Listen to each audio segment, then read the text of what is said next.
ଦେଖିବା ଯେଉଁମାନେ କୌଣସି ଚାକିରି ଆଶାୟୀ ଅଛନ୍ତି ସେମାନଙ୍କ ପାଇଁ ଗୋଟିଏ ଖୁସି ଖବର ଯେ ରାଜ୍ୟରେ ବର୍ତ୍ତମାନ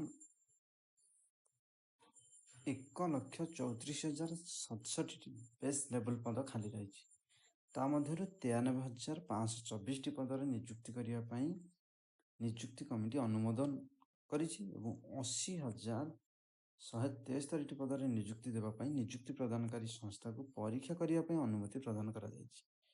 ଖୁବ୍ ଶୀଘ୍ର ତେଣୁକରି ବହୁତ ଗୁଡ଼ିଏ ପଦବୀ ଆସିବ।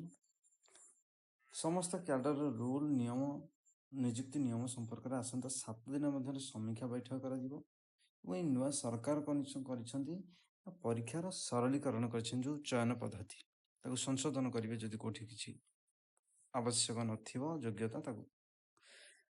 ତେଣୁକରି ଯେଉଁ ନିଯୁକ୍ତି ପ୍ରକ୍ରିୟା ଚାଲିଛି ସେଥିରେ କିଛି ଯୋଗ୍ୟତାର ଯଦି ଆମେ ଧନ୍ୟ ଗୋଟିଏ ପରୀକ୍ଷା ଅଛି ନିଯୁକ୍ତି ପରୀକ୍ଷା କମାଇବା, ଆଗରୁ ଅଧିକ ଗୁଡ଼ିଏ ପରୀକ୍ଷା ଦେଲେ ତାକୁ କମ୍ କରାଯିବ।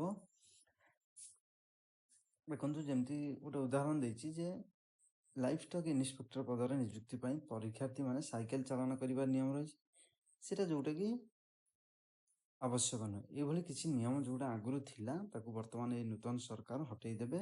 ତେଣୁକରି ଯେଉଁମାନେ ଆଶାୟୀ ସେମାନଙ୍କ ପାଇଁ ନିଯୁକ୍ତି ପାଇବାର ସୁବିଧା ହେବ। ଆଉ ଗୋଟିଏ ଜିନିଷ ରହିଛି, ଯଦି କୌଣସି ଲେବୁଲର ସରଳୀକରଣ କ'ଣ କରିବେ ନା ଯଦି ନିଯୁକ୍ତି ସମାନ ଯୋଗ୍ୟତା ବିଶିଷ୍ଟ ବିଭିନ୍ନ ପରୀକ୍ଷାକୁ ଏକତ୍ରୀକରଣ କରାଯିବ।